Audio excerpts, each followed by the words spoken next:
Today's guest is the HR coordinator at a 43-year-old family-owned company with over 200 employees across the United States and learned leadership under a mentor who used to teach philosophy. It's really awesome to get to be a part of a company that provides and prioritizes even giving an opportunity to a marginalized group of people. But what makes her story interesting isn't the path itself. It's that for over a year, she ran HR completely alone for the entire company, and she came out the other side stronger. I think that bringing everybody together, having that kind of foundational relationship, it's so corny to say, but they really do feel like a family. In this episode, we'll talk about the leadership lessons most managers walk past, what really keeps people somewhere for 2 decades, and how to build a culture that actually feels like family. Kelsey, welcome to Agency Culture Conversations.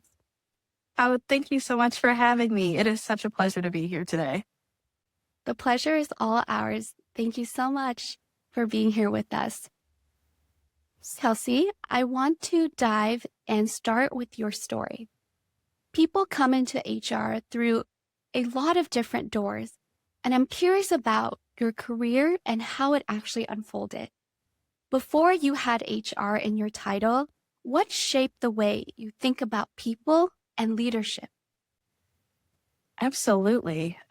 So just for a little bit of context, prior to any HR experience, I did come up in hospitality and food service.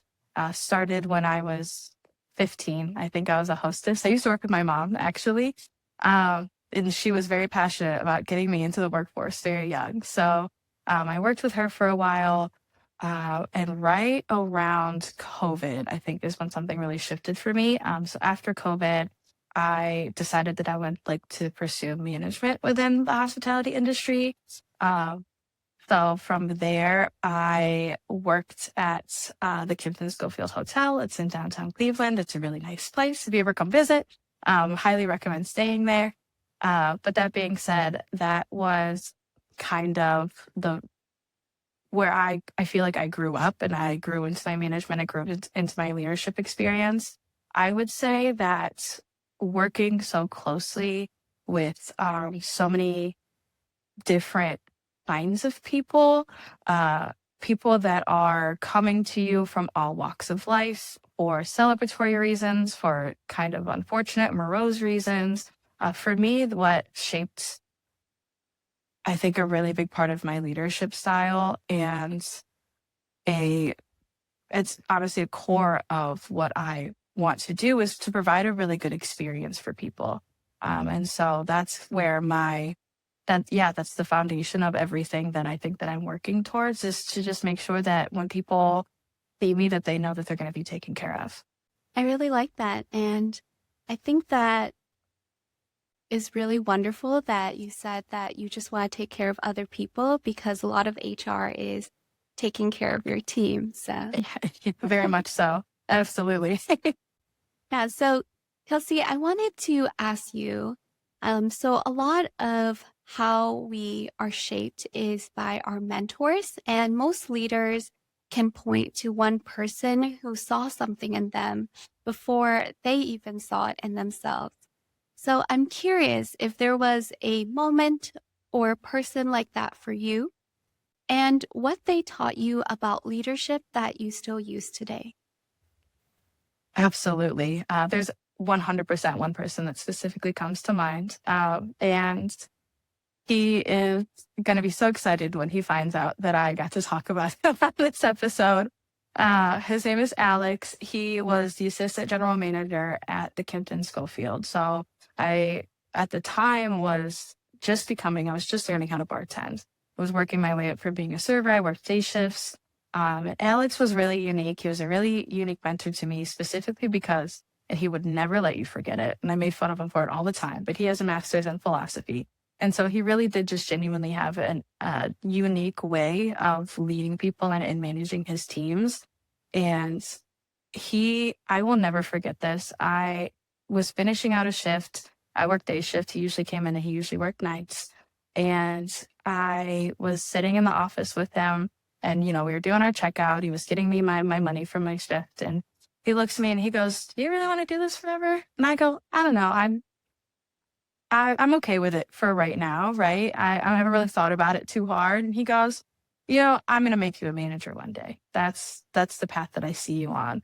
And he saw that leadership potential. He saw my organizational skills. He saw the way that I connected with my coworkers and the way that I was kind of the team mom in a sort of way. And he saw that long before I did. And so he kind of took me under his wing in that regard. And we would have these opening shifts together. I'd be the opening bartender and he would be the opening manager. So just be us, 7 o'clock in the morning, real early. We're just making coffee and setting everything up.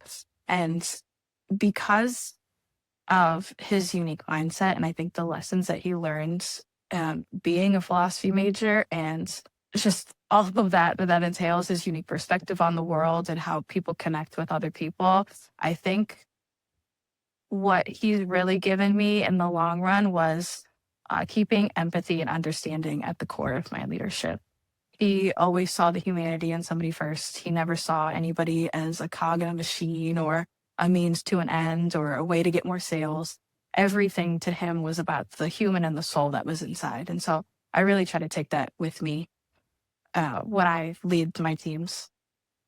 That's wonderful. So I'd love to hear more. It sounds like he really made a difference in your career path. Do you feel that he advocated for you in your promotions, or how did he help push you to the next level? Oh, absolutely. That was the number one thing that he did was for sure advocating for me. He really would take me to the side, and it was never in the moment, right? It was always post conversation. Maybe something had died down, and he would walk me through how sometimes my interactions with some of my team members might not have been um, all the way kosher, or how I could have been a little bit more constructive or maybe a little bit more understanding. Uh, so I would say the personal one-on-ones that I would have with him helped a lot. But 100%, he for sure advocated for me. He tried his best to get me any opportunity that he could, even if it was just a learning opportunity or to get me in rooms that I wouldn't normally have been a part in. I credit a lot of my career path to him for sure. I'm glad to hear it. So you mentioned that during COVID was when a lot of your shifted. I'm curious to hear, during COVID, it was a real reckoning for a lot of different industries and a lot of different careers, especially the hospitality industry. And it forced a lot of people to really question their job, why they were doing it, and what was the impact of it. So I'd love to hear how COVID shaped how you saw your work, your industry, and what you wanted out of leadership moving forward. Absolutely. COVID, I mean, as you know, yeah, it rocked the world. For me personally, I think what shifted the most was my understanding of how stable hospitality could be or wasn't, or how unstable it was, I guess I should say. It was it was really interesting for me personally because I grew up with parents that met in the restaurant industry, tale as old as time, right? A bartender and a kitchen manager, and now 9 months later, I'm here. And That's very my mom, and so it was kind of like in the family, right? And I had grown up with, my dad he actually works at a chocolate factory now, and my mom is still a server, and I grew up provided for. I grew up loved. It seems like a viable career path. I knew that I was good at it and I'd already had experience with it. And so I had always kind of thought that I would stay in that sector.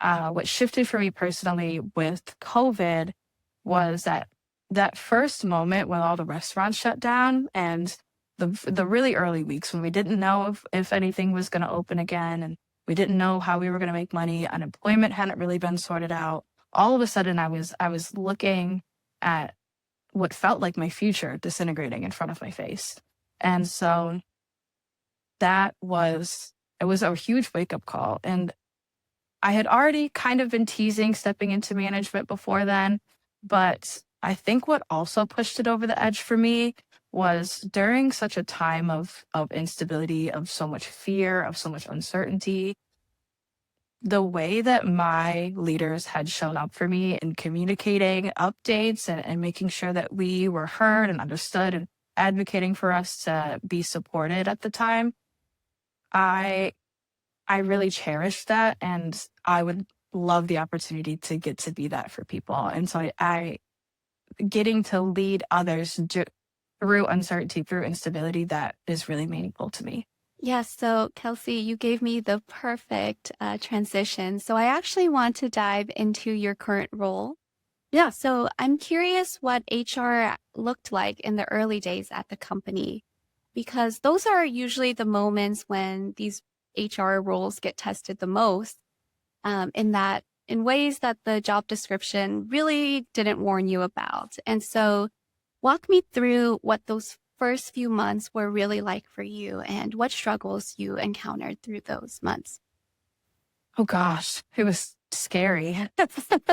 I transitioned into an entirely different industry that I had barely even heard of, let alone worked in.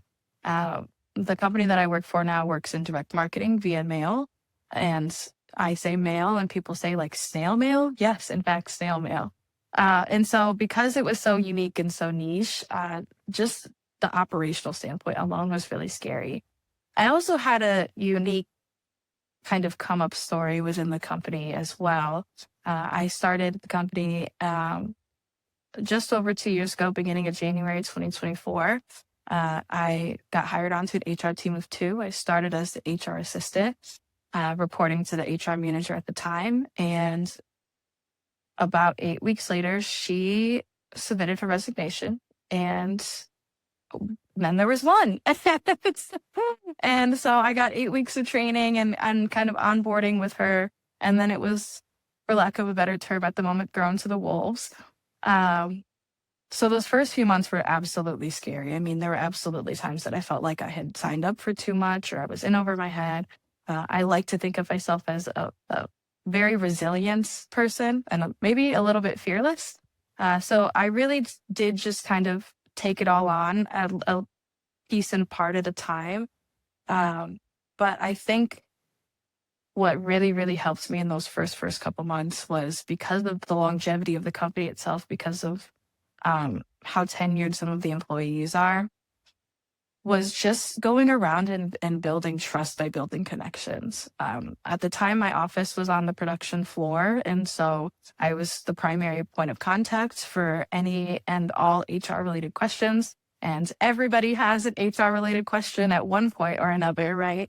And so I really got to put faces to names and build that trust and build that integrity with them, and having them understand that I was going to do what I said I was going to do, and also getting them to kind of show me the ropes and learn how to operate within their systems was really important too. So that has helped a lot. Yeah. So, Kelsey, I'm really interested to know more about that transition because you said there were times where you felt really in over your head and underprepared. Can you walk me through a story of a time like that and maybe looking back, some advice or some insight that you found going through that experience? Yeah. I would say the first big thing that I was responsible for at the time was rolling out a new employee handbook, which is always so daunting. There was, it was in the finalization stages right when I had first started. So I was, for the most part, familiar with the new handbook. Uh, I am very blessed to work for an incredibly open minded and diverse company. However, that does mean that we have multiple languages in our building. So working through getting those translated, and making sure that we were communicating all the new information effectively, training with the managers, all of that, taking out all of that by myself just seemed so terrifying at the time. I would say if there's one thing that I took away from that is that people are willing to help you 100%. Ask for help when you need to. people are more generous and more forgiving. I think we kind of get stuck in our heads in the corporate world, and maybe asking for help is seen as incompetence or seen as weakness. But you don't know what you don't know. And so I think asking even just for more hands or the manager's help with some translations, they were really, really supportive through that process. Um, and the other thing I think that I would take away is it's okay to not know everything right away. It's okay to say, I don't have that information right now, but I absolutely can get back to you, especially when it comes to rolling out handbooks and how that affects benefit changes and policies and attendance policies and things like that. It's always, people will honor you saying that you don't know more than you kind of fumbling through an answer, I think. Wow, I really like that piece of advice. Very great insight, Kelsey. Actually, I you touched on a really great point that I want to dive deeper into, and it's asking for help. So it seems like you are very good at asking for help. And so I'd like to know, what are some tips that you have? Because for, new employees, it can be quite daunting to admit that, need an extra hand. So how did you go about doing it? Was it a matter of asking them to lunch and maybe sitting down with you? How did you approach that process? I am lucky enough that we are on site, and so we do have the water cooler chats and the coffee conversations and things like that. And so that always, those face to face moments definitely always help building connections and conversations. The other tip that I think that I would give is before you ask any questions, try something, anything, whether it's like pressing a button, hopefully not the big red one, or even just like, I'll be honest, I browse Reddit. The human resources subreddit has a lot of great conversational tidbits and things like that. And try something for 5 minutes, Google a solution, see what other people have to say, and then kind of walk into the conversation with kind of an agenda, right? I have this problem. I believe that these are potential solutions. I just need your help with kind of reading the company culture based off your experience and your history with working with these individuals. Which of these do you think could help? People don't want to solve your problems for you. And I think that can kind of get a little bit frustrating. But people are far more willing to help if you give them almost like an option or a choice. When you say an option or a choice, you mean maybe pre-preparing the solution and then asking Yeah. for thoughts and whatnot? Yeah. For feedback and criticisms and things like that. It's much easier to come to an agreement or find a solution, when you put two heads on a problem, if you kind of have that foundation of where to start. Great. Thank you so much, Kelsey.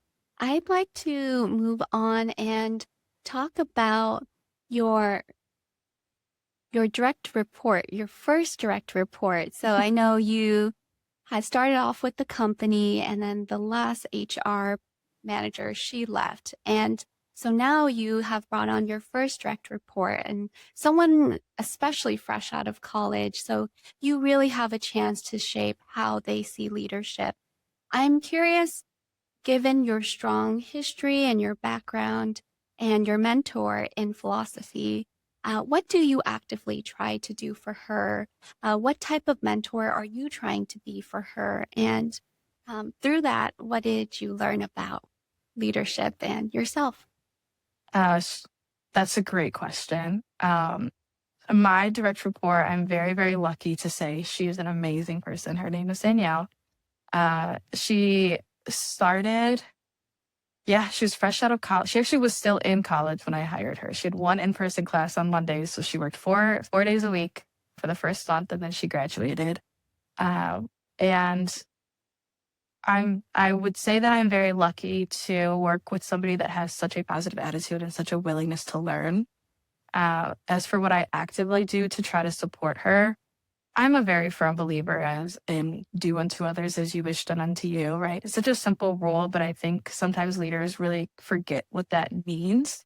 And so including her and in conversations and projects and decisions that I make, talking to her about what processes are being changed and why they might be changing. Um, that's a really big tool. Also, this is a double-edged sword of sorts. I can be a little bit bad at delegating, but delegation is such a strong teaching tool, right? So many people learn by doing, just getting their hands dirty and just kind of messing around with it. And so that's a learning opportunity for both of us, right? Is I have to learn when and what to let go of in order to allow her to grow into her role, to grow her experience, to kind of step out of her comfort zone into things that she might not be familiar with. So outside of including her in conversations and networking events, that's another big one. I would say, unfortunately, letting go of some of the work that's on my plate and letting her have it and kind of it's simple enough and I'm right there behind her. If she messes it up, there's very few things in HR that you can mess up that you can't fix. So kind of knowing that I'm behind her, allowing her that room to make the mistake and talk about what went wrong. I think that I would like to think that's helped her a lot as well. I think that's really funny that you mentioned there's not many things that you mess up and can't fix. And I'm Yeah, sure that's very reassuring for her. it really is. And no, you bring up a really great point about delegating. It's very challenging. And that's why when I work with a lot of agencies, we have managers who can be quite overbearing and quite, not sure if there's a nicer word for it, but quite controlling sometimes. And Mhm. it's because, it's a it's letting go. It's really letting go of the ropes. And so that can be quite challenging for many people. So I'm curious for you as, a manager and as a leader, how do you do it? And how do you know when someone is ready for that next step? How do you gauge that progress? For me, or at least in my experience anecdotally, I can sense sort of when she's a little bit bored or when her days are a little bit slower. When certain things that she has been responsible for a while, those processes get a lot faster. She gets really familiar with them. And I try to encourage her to come up with any improvements where she sees fit because I I understand that learning opportunities come from everywhere, and we have a very different background from each other. We come from different cities, different places, different families. And so she might have a perspective or she might have a piece of knowledge that I don't necessarily have. So I really do try to encourage that with her as well. Yeah, I would say that I can sense when she's getting a little bit restless, a little bit bored, processes get faster. And I tend to determine, it sounds kind of silly, but I determine what to let go of by letting go of the things that annoy me, things that I'm really familiar with that do really quickly now that are kind of just like the 5-10 minute tasks that are like, oh, well, I guess. If I find myself getting irritated by having to do it, I consider myself having grown out of that task. And then at that point, it's now a new task for her. She gets the opportunity to learn, and I have more room to kind of focus on my priorities. Thank you so much for answering that question, Kelsey. So I'd like to pivot and talk about the culture at your company and at your Yeah. agency. And so you had mentioned that you worked for a decades-old family-owned business. Is that correct? Yes. Yeah. Wonderful. And so I can imagine that with an agency that, has been around for decades and is still family run to this day, that's very different from the fast moving startup or even agency world. And Mhm. so I'm sure people stay for 10, 20, 30 years, as you had mentioned. So there's a bond there that I'm sure is quite special to you. So I'd love to hear, your experience working there, what it's like in that environment, and maybe even what it has taught you about culture. Yeah, of course. So the company that I work for is, I believe, going into its 44th year. Uh, Family owned and operated, was um, is currently ran by the son of the founder. So the son of the founder is the president of the company right now. So second generation family owned and operated. That being said, there are, you're exactly right. You're right on the money. There are so many managers and so many employees that have been there, honestly, longer than I've been alive, which is so insane to think about, that kind of longevity and that kind of commitment. Um, Honestly, it's really intimidating. I mean, have you ever seen that joke that's like, starting a new job feels like you're a new character and like season 10 of a new show or something like that? Yes. One of my favorite shows is Grey's Anatomy, and Oh, me too. oh goodness, it's been ongoing for 20 seasons now. So Exactly. And so for me, starting as a new character in season 40 of this particular show, yeah, it gets really scary. There's a lot of history. There's a lot of interesting changes. I mean, so many people have worked there for so long that they've grown so much into their roles. And so it provides for, I would say, an interesting political landscape for sure. That being said, I think that connecting with tenured employees has helped me learn how to kind of operate within the existing systems. Um, Rome was certainly not built in a day, and neither was this company, right? And so there are things that are impacting the culture that are either working or they aren't. And I think that bringing everybody together, having that kind of foundational relationship, um, is really, honestly, it's so corny to say, but they really do feel like a family, right? You can't spend 40 hours a week working next to Joe Schmo for 20 years and not wind up kind of acting like siblings in a wild way, right? And so that comes with uh, a light and a dark side, of course. Um, but the way that I have seen some of the team members really rally around each other in the time of need, the way that we show up for each other, the reliability between each other, that's something that's really, really beautiful. that's really beautiful. When we had first talked, I was shocked to hear that some people had worked there for over 30 years, and that's a Mhm. very long time. And so, that just makes me so curious, when you talk to people who've been there for 10, 20, 30 years, do they tell you, why they've stayed for that long and, what keeps them there? And, I'm just curious, like, this company has grown so much in 40 years. Why do people stay? What is the one thing that keeps them there? Um, that's a great question. And I've also been curious, and I have also asked. A lot of the answers that I get from everybody really start off with having really strong and really good teachers. We work in a very niche industry. There's not a lot of companies out there that do quite exactly what it is that we do. And it's honestly like learning an entirely different language. It's very impressive. I didn't realize that mail was so intricate. Um, that being said, though, I hear about the early days a lot, the early management, the early owners, the way that growth happened in real time for them.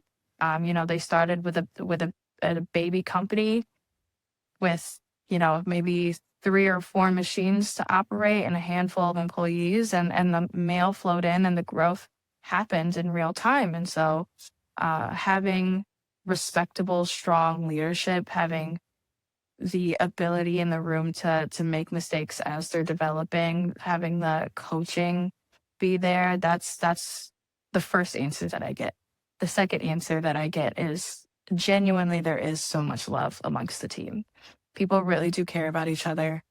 As I said earlier, it's really hard to sit next to somebody 8 hours a day, 5 days a week for 20, 30 years and not watch their kids grow up, not meet their first grandchild, not go to their wedding, not go hear about their kids' soccer games or see their kids get accepted to college or, I mean, so much.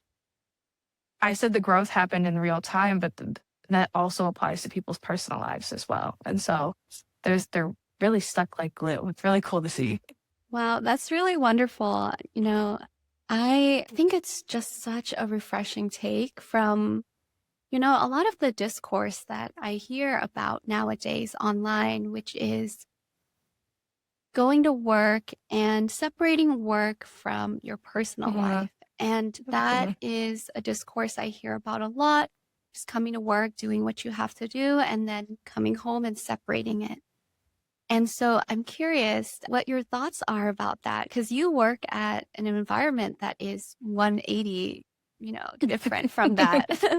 So I'm curious, what are your thoughts on that? What would you say to someone who doesn't feel comfortable, integrating work with personal life?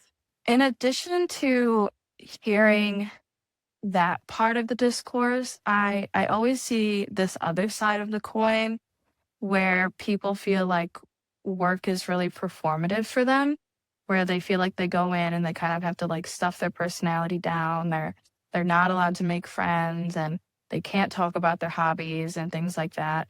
Um, and it's really interesting to see that there's tends to be some overlap with the people that believe that and then the people that are frustrated that they don't necessarily get to be their authentic selves 100% of the time.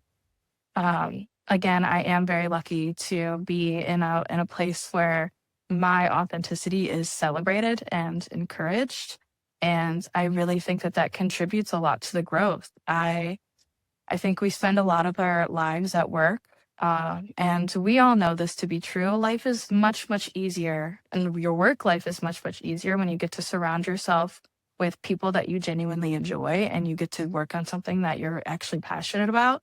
And I think that if you go into it with that mentality, you'll you'll never make a real connection and you'll kind of always be stuck in that limbo of feeling like you're performing and you're putting on a face because you're not really giving anybody a chance. Some of my best friends have been old coworkers. And so I don't know, I think that they're missing out.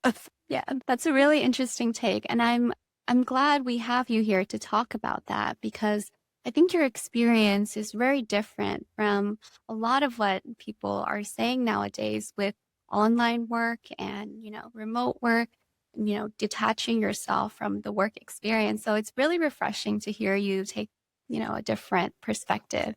And Yeah, so given that the work that you do at the company is so family based and so intertwined, I'm curious to know what has been the hardest part of doing HR in this environment where everyone is so close knit.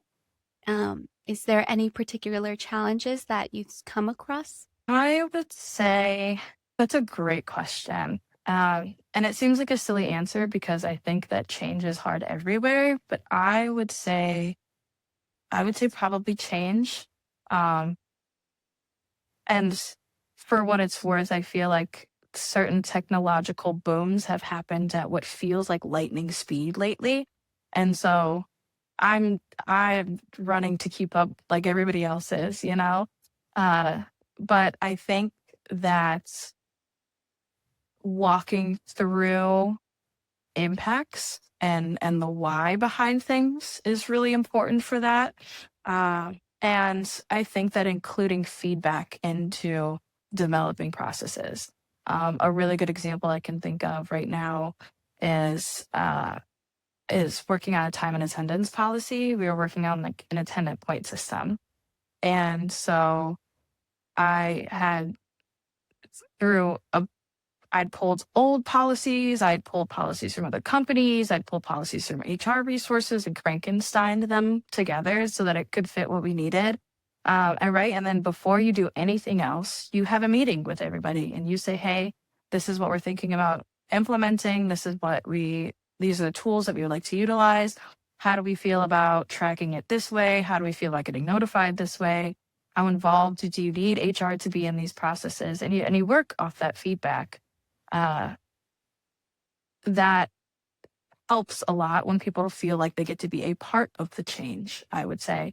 And then the other side of that is not the whole curtain, but just a little peek, just to say, hey, this is another good example. We were talking about time card compliance. And so we were talking about forms to utilize when employees change their time cards. And you pull the numbers and you say, these time cards were changed by these managers and it left us at risk for this amount of money. And people say that and they go, oh, yeah, okay, I can fill out a piece of paper. So honestly, communication is really just the heart of it all, but that doesn't really make the change aspect of anything too much easier.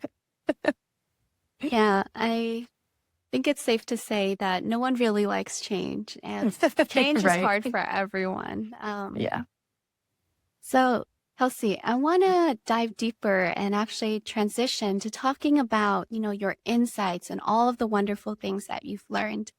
And so I think when we had spoken, we talked a lot about recognition and Okay. how to show up for people and how to recognize effort. And something I think more leaders need to hear is that recognition does not have to be expensive. And there are HR pros doing really clever things at a low or even no budget, allowing employees to feel better than a $500 gift card would. Mhm. And so I'm curious to hear your thoughts on, if there are any unconventional recognition moves that you've made that didn't break the bank. Absolutely. So one of my favorite initiatives that I've started at my company is called the Spirit Team. It's a group of us that kind of get together to talk about different events and situations that we can plan in order to kind of keep employees engaged, improve morale, things like that. Um, some of the things that we've done right now, we're actually running an employee coloring contest. And it's not, the employees can participate, but in addition to the employee, we have like an adult sheet and then we also have like a little kid sheet. And so the employees can take them home to their kids and the kids can color them and submit it. And we get together and we judge them based on age. And then they win, like a $10 or $15 gift card to fast food or to Walmart. They can get a toy, things like that. Really easy, low budget. You can find coloring sheets online. But it was surprisingly a hit. It was an interesting idea. We all thought, well, I mean, who wants to color? But you'd be surprised. People were showing up on their lunch breaks and we left coloring pencils out for everyone. I think the first time we did it, we had something like 30 entries or something.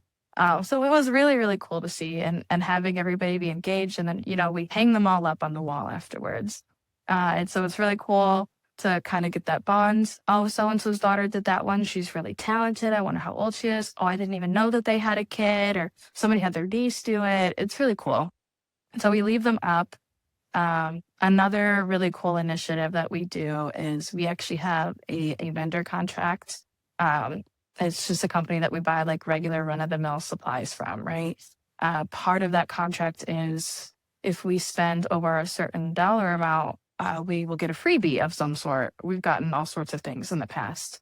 Things like coffee makers, heated gloves was one. I think like a real fancy lawn chair is another one, things like that, right?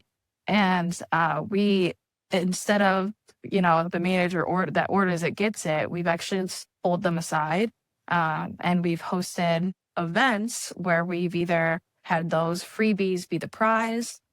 We have them enter raffles. things like that. So we did a Halloween costume contest, and all of the prizes that we got and that we had given away were free because they came with things that we were already ordering. And so they get to feel appreciated and recognized, and we get everybody engaged. And so it gets to be really fun. So those are a couple of the low budget ways that we've helped engage everyone. That sounds really creative. So I'm curious, when you host these events, how many people are usually in attendance? So we are split into 2 shifts. One of the things that we do is we try to have a monthly luncheon. It's a really big hit with the team members. Once a month, we will, spend maybe like $14 a person, and we'll buy everybody a box lunch. And 12 o'clock rolls around and we say, hey, everybody, shut down your machines, take a break, take a breather.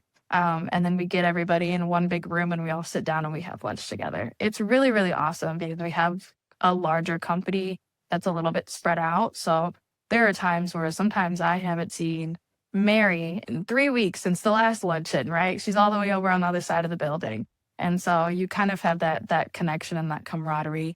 Certainly helps that we do have the tenured employees, and we have a very large and very diverse community. A lot of our employees kind of do generally spend a lot of time together.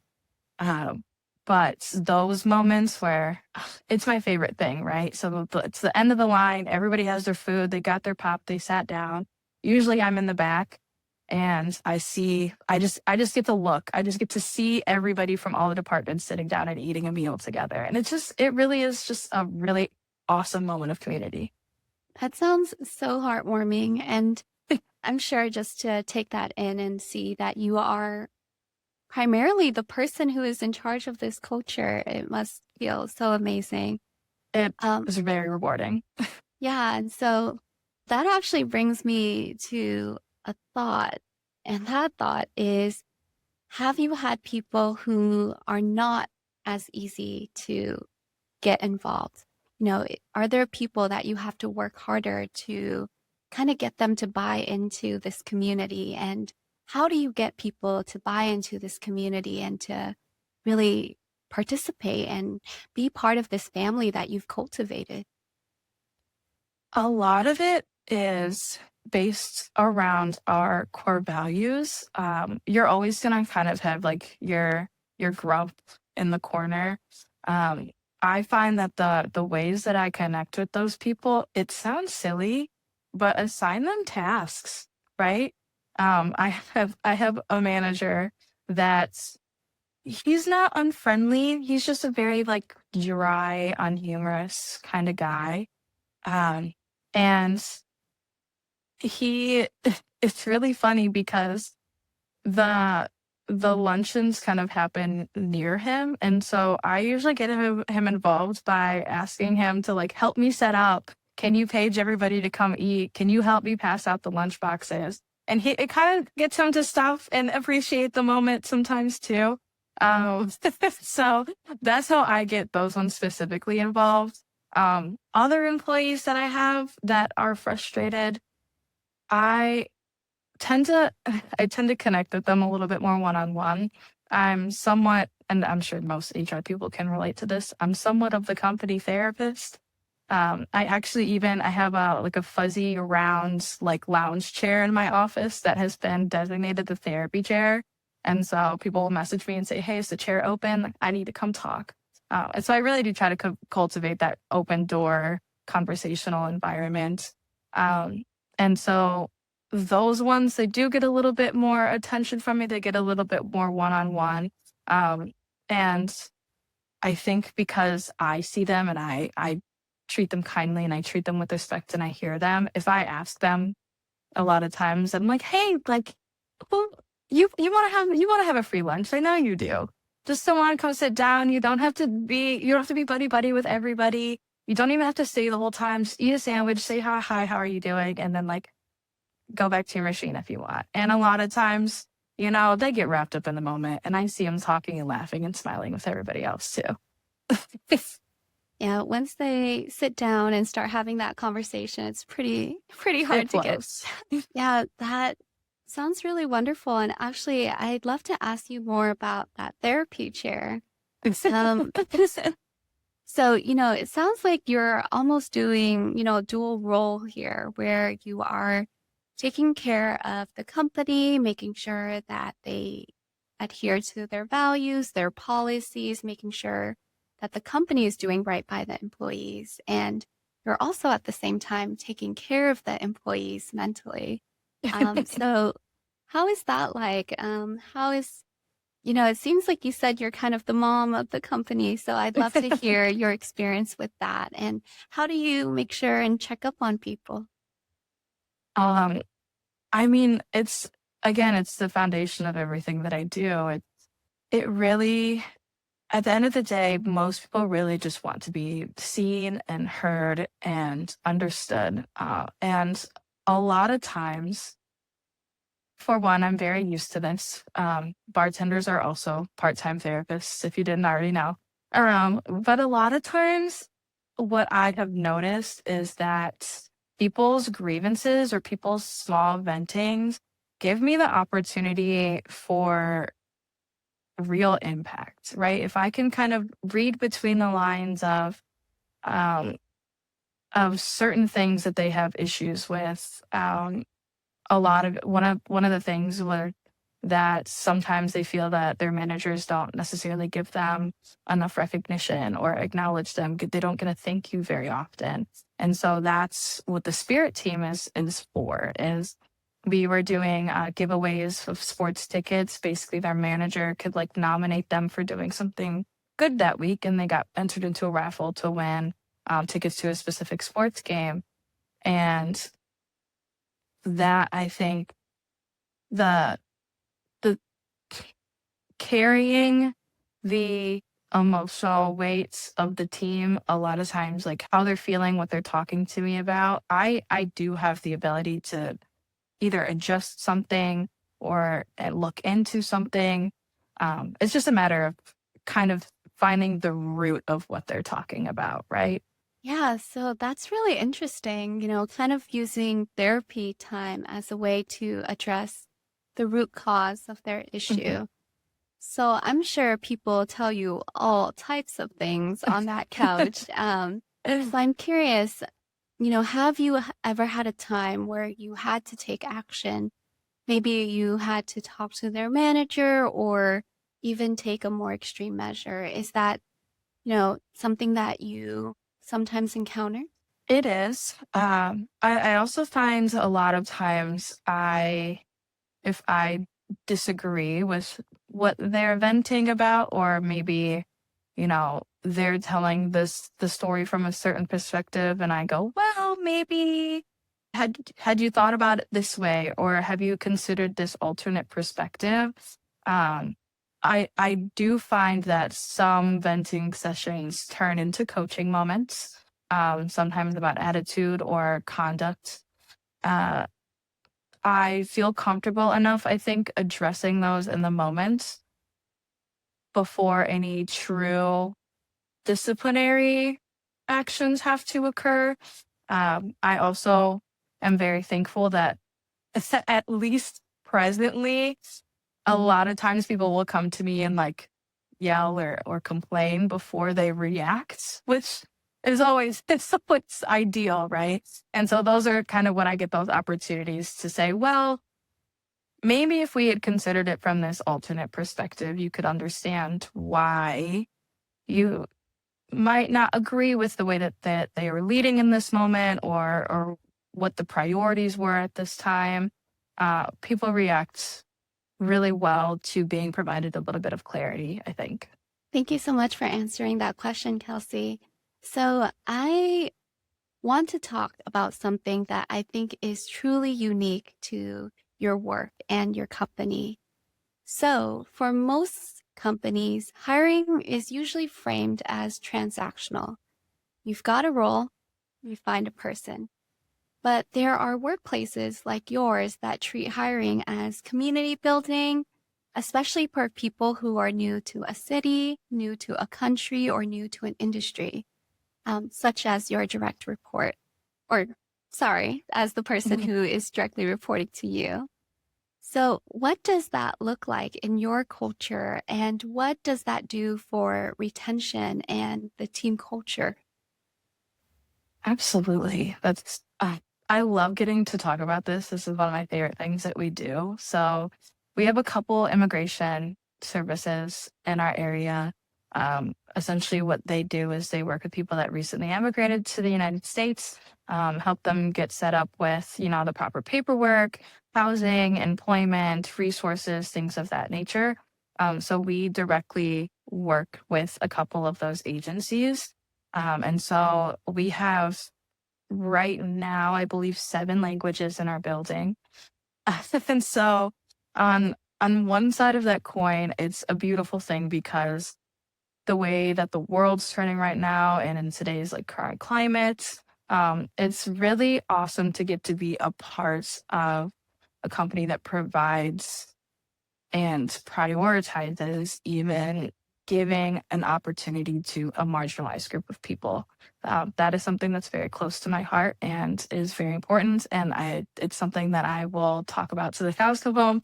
But the other side of that coin as well is I, I mean, I could not, I was born and raised in Cleveland, right? I live 10 minutes from my parents' house. So I cannot even begin to fathom what it means to pack up your entire life and your family and to move essentially across the world, across the ocean. Some of these people are fleeing situations that were unsafe for them. And the whole process to me just seems incredibly daunting and terrifying. And so, what I like about this as well is that it provides almost kind of a built-in network and a built-in community for these people that are like-minded, that share cultures, that share religions, that share holidays, where they don't necessarily have to feel as they don't have to feel as isolated as they might be, right? They have those immediate connections that are built into the workplace, which goes back to what we were talking about earlier is prioritizing that human connection. We spend so much of our lives at work and with the same people every day. And so it's really cool to get that familial aspect from that as well and be able to support them in that way. Yeah, that's really wonderful. I'd love to hear more about the details. So, what things can your company help them with? And let's say someone really excels and, is a standout when you communicate with them. How do you then get them into your company and retain them for a really long time? Absolutely. We do tend to hire directly from these agencies. The beauty of it is that they do kind of normally come either with a family member or with somebody that they know. From there, as it pertains to training and onboarding and things like that, a lot of times we have somebody that's on the floor that we have designated as the translator for that specific language. And we typically introduce them really quickly, usually during orientation, if not then their first day. And that person will train directly with them and be exposed to those resources. As far as what we provide for our employees, outside of the normal, right, sign on bonus, health and benefits, 401k. The other thing that I think is unique, I haven't heard of it before I started working here. We have public transportation benefits. So if you are in need, then we will buy you your monthly like bus pass, transportation, RTA pass.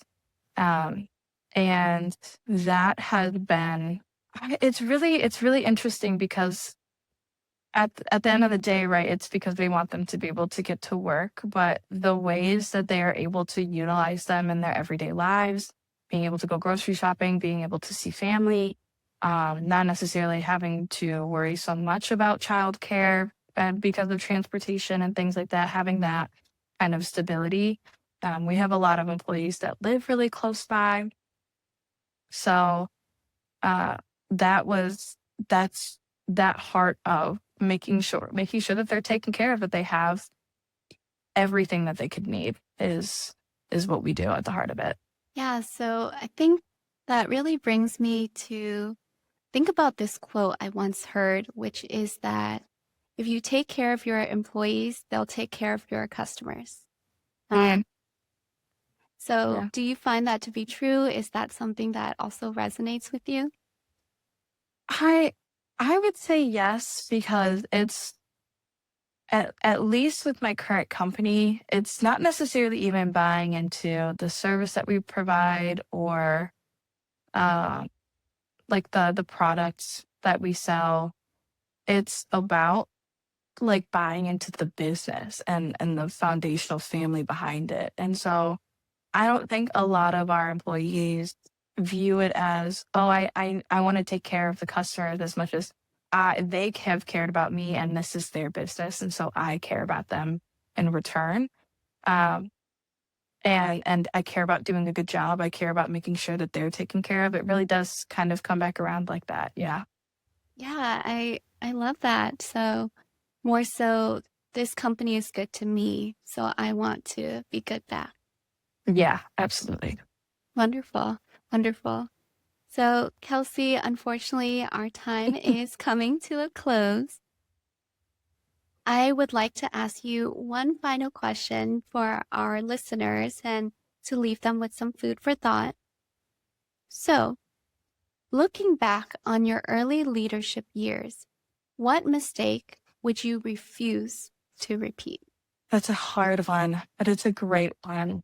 I would say, honestly, I think it would be getting cocky. Um, Everybody has something to learn, and that tidbit of knowledge can come from anywhere. Once upon a time, I thought I knew everything, and I thought that I was irreplaceable, and that the world would absolutely stop if I stopped. And it didn't, and it doesn't. The world will keep on turning, and you have much to learn. The other thing is, I would say, not losing sight of the bigger picture. I'm really big on communication. I'm really big on clarity. I think that there were the reason for that is that there were rooms that I was in and conversations that I was included in that resulted in decisions that impacted the lives of, depending on where I was at, between 20 and 200 people, right? When you're affecting people's lives and livelihoods, you you can't you, you have to be humble about it. You have to provide that clarity. You have to, like I said, just give them even just the tiniest peek behind the curtain. You don't have to open up the books or anything, but just say, "Hey, the year went this way, and so we have to make some changes, and this is how we're going to do that. These are how we're going to communicate those steps to you. If there is any feedback, then please offer it." Um, yeah, that being a my way or the highway kind of leader, um, or because I said so. I have been humbled and I will remain that way. So I think kind of getting a big head would be the mistake that I would never do again. Well, everyone, this is your guest, Kelsey, and this is the Agency Culture Conversations. Thank you so much, Kelsey, for being on the show today. Thank you so much for having me. It has been such a pleasure.